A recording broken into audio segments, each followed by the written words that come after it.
Emma stood frozen at the back of the church, her heart pounding. The love of her life was about to marry someone else. She hadn't spoken to Jack in 5 years, not since that awful fight. Pride and stubbornness had kept them apart. Now, watching Jack at the altar, Emma realized her mistake. She couldn't let him go without knowing the truth. As the priest asked if anyone objected, Emma's feet moved before her brain could stop them. "Wait!" she cried out. The church fell silent. Jack turned, his eyes widening in shock. "Jack, I'm sorry," Emma said, her voice shaking. "I never stopped loving you."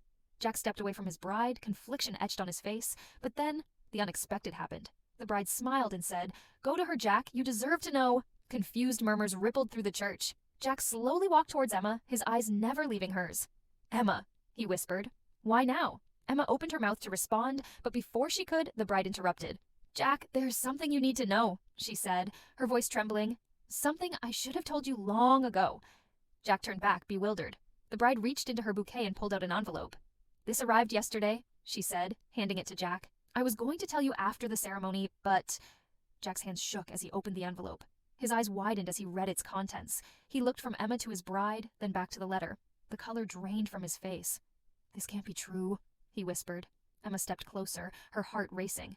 "Jack, what is it?" Jack looked up, his eyes filled with shock and disbelief. "Everything I thought I knew," he said, his voice barely audible. "It's all been a lie." He turned to Emma, the letter clutched in his hand, and opened his mouth to speak.